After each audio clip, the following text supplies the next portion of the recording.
No honorary council, that is not the way of solving the problem.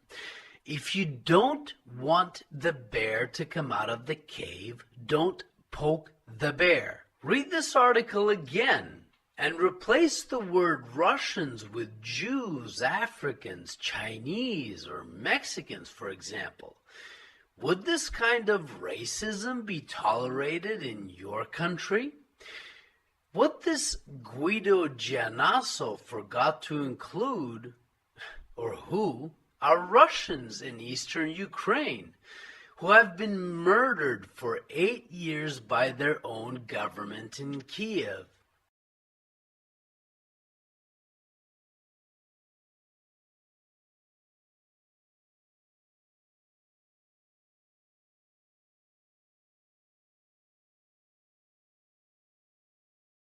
Although there are forces that don't want us to have this talk.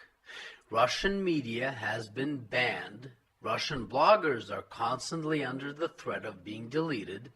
Our sports teams, from football to badminton, have been banned. Russians in the Western world who have nothing to do with the military operation have been attacked and fired. Our symbols of victory over Nazism in Europe are made illegal. This didn't start in 2022. No, this has been ongoing for a very, very long time. And over the years, there have been numerous attempts to conquer us, enslave us, eradicate us. But time and time again, like a phoenix, we rise from the ashes and rebuild. Now, is it just hatred or is it jealousy that we, a nation with 148 million people and over 100 different nationalities and languages, live in the biggest country in the world with a myriad of natural resources to our disposal? We can be proud of our writers, musicians, poets, inventors, and of our ability to literally feed the entire world. Remember the World Cup in 2018? Do you remember how Western news media tried to instill fear into you to prevent you from visiting us? Remember how those who came discovered a new world of warmth, love, and celebration? Do you? I do. And ask yourself, why don't your leaders want you to understand that regular people, just like you, live here? Why do they demonize our leadership time and time again? Isn't it our right to have who we want leading us? Ask yourself another question. Why is it that cowards, alcoholics, and traitors like Mikhail Gorbachev and Boris Yeltsin, under who Russia was broke, poor, and falling apart, are loved, and those who rebuild Russia are hated? I know that regular thinking people in the West are kind, loving, and want the same thing for their children as we do for ours. But your elites want to destroy us as a nation. And nothing makes it clearer than the post that I will read to you. A post that is still up on LinkedIn, a professional social media.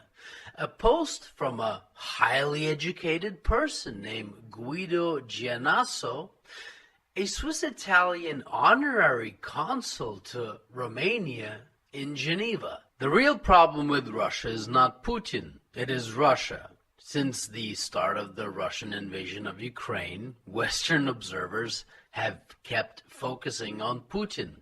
He is considered the core of the problem, a despot who brainwashes his people and runs his country with terror. While this is true, it's absolutely not true. It's false. The real problem is somewhere else.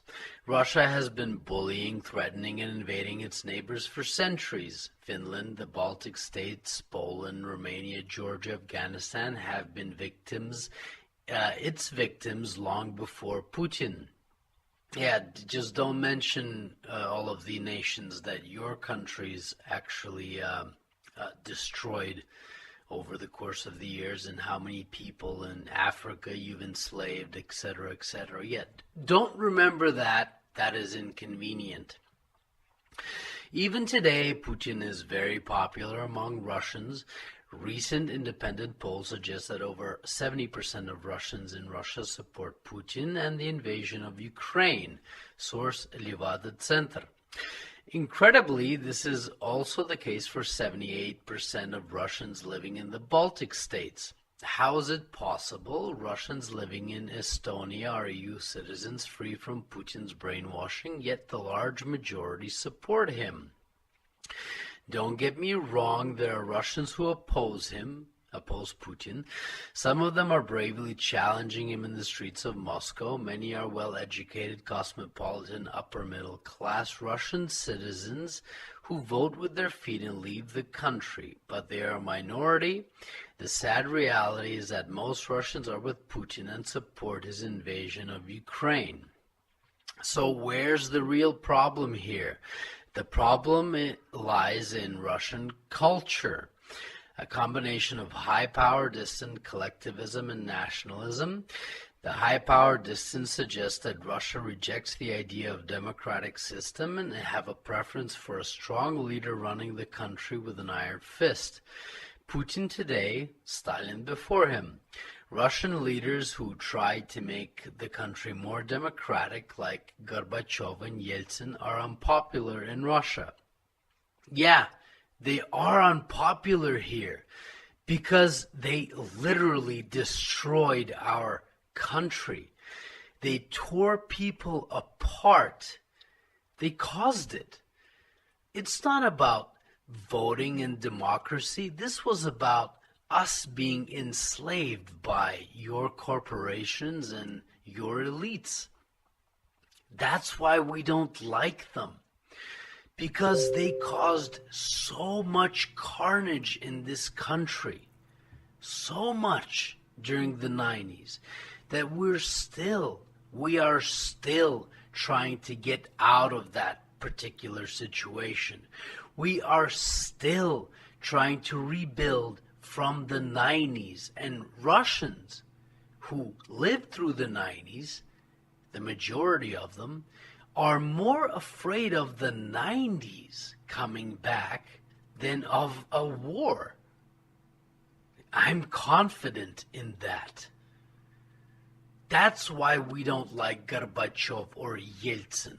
Not because of democracy, but because of what they did. They caused civil wars. They caused people to be destitute and poor. They did that. That was the legacy of their leader, of them being in power. And that's why they're not liked here, but they're loved in the West. And I have my microphone back. Changed a few settings and eventually got it. So this video is all about empathy and inclusivity. It is all about understanding things from the other point of view. It's about seeing it from the way it looks from the other side. This is a Russian blogger known as, I believe, Proud Russians. I think it's a fascinating example of showing the West why it really doesn't understand, doesn't need to understand how other people are, how they think, how they believe. What you need to understand is that these people do think, they do believe some things. They do live in their society. It is their society, and they do not wish to be owned and showed the better way of the West. There is no reason for that. They have their country. They are proud of their country. And at times, they are not proud of their leaders. And at the moment, this blogger is stating that these people are really quite proud of their leader. Their leader has brought them back a level of stability, a level of economy, a level of pride in their country. Their leader shows that he has principles. He states his case. He doesn't throw about his weight until there is no other option. And he has chosen that there is no other option.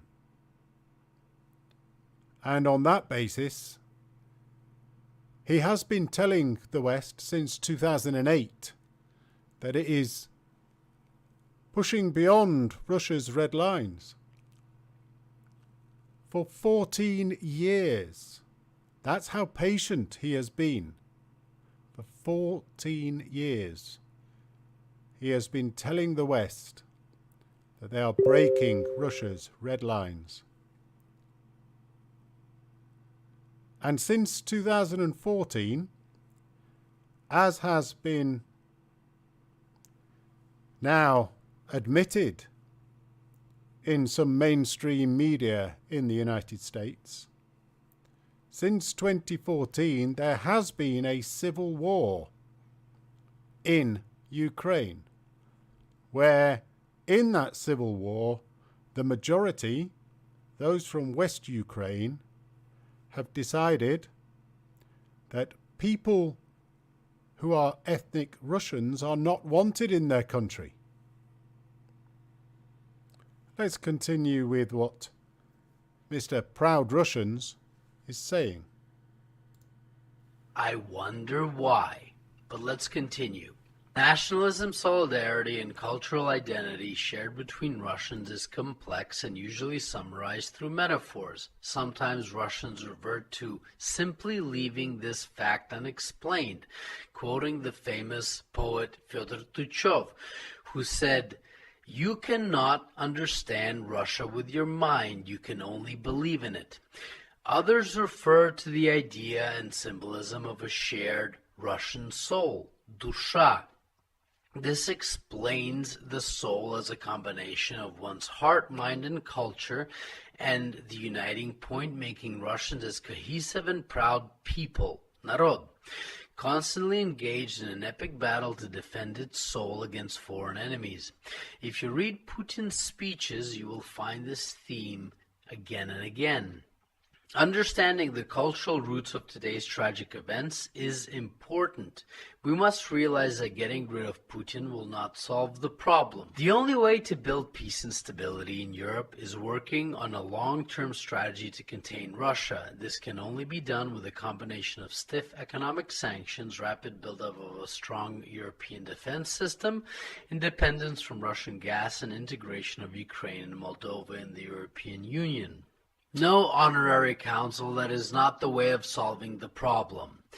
If you don't want the bear to come out of the cave, don't poke the bear. Read this article again and replace the word Russians with Jews, Africans, Chinese, or Mexicans, for example. Would this kind of racism be tolerated in your country? What this Guido Giannasso forgot to include, or who, are Russians in eastern Ukraine. You see, the problem with the Western countries is they're quite happy to be hypocritical. Western countries are really quite happy to determine that it's their way or the highway. And if you want to be racist in a Western country, you only need to focus on the current hated country or the current hated people, because nobody will talk against you. who have been murdered for 8 years by their own government in Kiev. Do they not have a choice? If you think Russia is just out there to kill Ukrainians left and right, then look up what's going on in the city of Kherson, which is completely under the control of the Russian army. No shelling, no fighting. People are going about their daily business. A tiny minority is even protesting the Russian army there. Because the city, the leadership of that city, made a decision to protect the Russians and Ukrainians living there. And they didn't allow the nationalists to use their own citizens as human shields. And these are key points. The whole of the Donbass region and Luhansk is populated by ethnic Russians. Ethnic Russians that in 2014 took the decision that they did not like the Euromaidan stance of the Western Ukrainians. They did not want to be forced to speak Ukrainian and to be prevented from speaking Russian. They did not want their culture and their background and their history to be erased. They did not want to be encapsulated into a one nation within Ukraine, because Ukraine is actually made up of many, many nations. It is just like Afghanistan in that way. It is made up of lots of different cultures over many centuries of having been taken over by certain areas, certain invading forces that have built up a Ukrainian society that has lived together in general for quite a period of time until the CIA and the United States decided to go in there and agitate and foment a very pro-Ukrainian banderist militant ultranationalism through the 2013 and 2014 Maidan period. That led to absolute and complete hate against anyone and anything Russian. It led to 50 people being forced into the town hall in Odessa and then burned alive. And it led, since 2014, to constant shelling, missiles, mortar attacks, sniper attacks on the civilians of Donetsk and Luhansk, and 14,000 dead, of which Putin sat down with the various presidents. At the time of 2014-15, it was Petro Poroshenko, and said, let's sign this Minsk agreement. They signed the first Minsk agreement. Poroshenko completely ignored it. This was alongside the German and the French Chancellor and President. So they then went for the Minsk II agreement. And Poroshenko signed it and completely ignored it. And Poroshenko decided to stand up in front of his parliament and say, our children here in West Ukraine will go to school. Their children will live in basements. And that's exactly what he did. He sent his Nazi Azov battalion that he had incorporated into the Ukrainian government state machinery. He funded it, he directed it, he gave it its orders, he gave it its weapons, he gave it its bombs and its guns and its ammunition and its artillery and its tanks. And he went in and he spent 8 years bombing the place. In between that period, he loses his presidency, someone else comes in, they continue doing exactly the same. Eventually, Zelensky comes in, he tries to actually stop them from doing it. He gets told exactly where to go. Then his boss, Monsieur Kolomoisky, who lives in Switzerland, he forces Zelensky to get down off his pedestal. He may well have been elected on the basis of stopping the war in Donbass, and suddenly he totally changed his position. And he upped the amount of money that was going in, and he upped the actual offensive against Donbass, against Donetsk and Luhansk, further killing people. But it does beg the question whether Zelensky is actually quite happy with the Russian position of denazification, because I've got a feeling Zelensky, he needs to maintain his position within Ukraine and his position within the world, the Western world in particular. And pretty much his only way of getting around it is if he gets rid of these Nazis. Who better to get rid of the Nazis? The Russians. And he can also blame the Russians for it as well. I think Zelensky in some ways is on a bit of a winner here. He manages to kill a load of Russians, kill a load of Nazi Ukrainians, set up a load of false flags, make everything look like it's Russia bad, Russia bad, Russia bad, and the whole of the West is with him, and also putting themselves into a major, major hole with these sanctions and with providing all the money through to Ukraine. And he may well get away with it.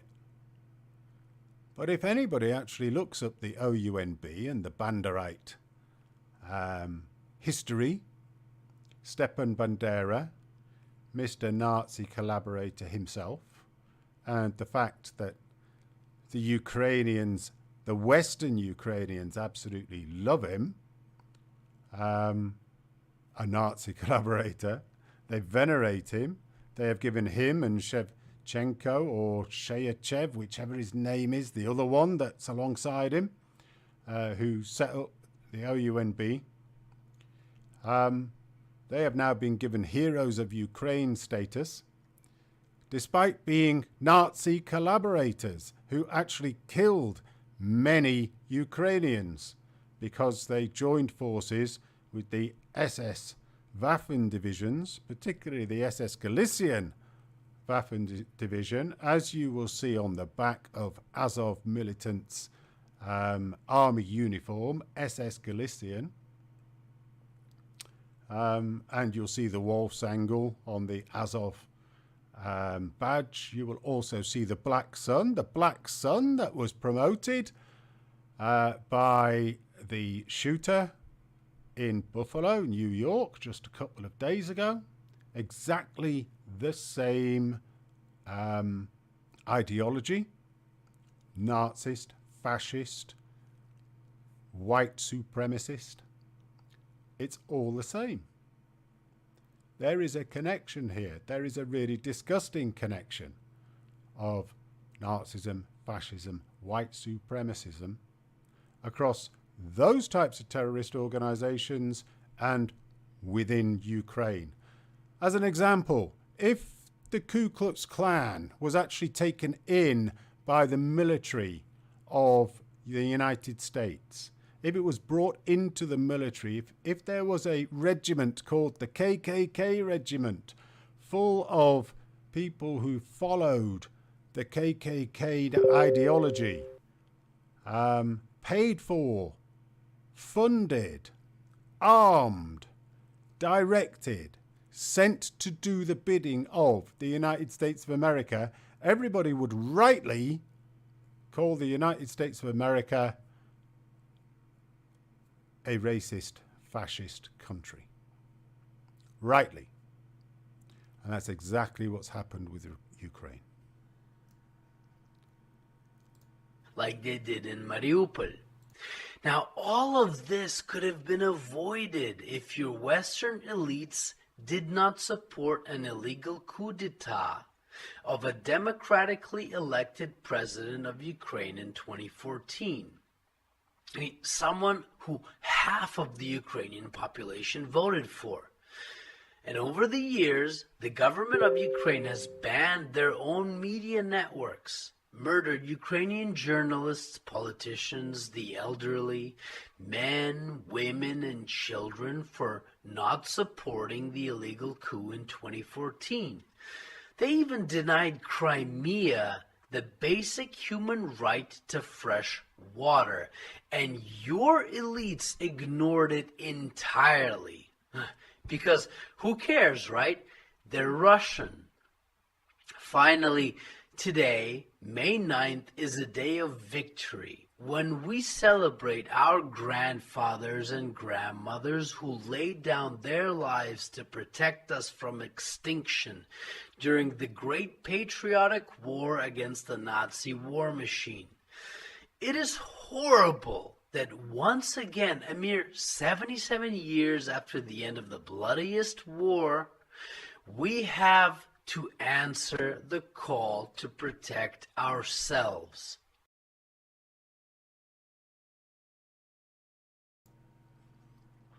A very good video by Proud Russians there. And anybody in the future that is able to read the live chat with this blue-pilled, tatted Jedi that's in the side, who has not got a clue about the history of Ukraine, the history of Maidan. He doesn't understand what happened in 2008, 2014, or since 2014. And all he's doing is following the mainstream media propaganda. You can lead a horse to water, but some of these horses are going to die of thirst.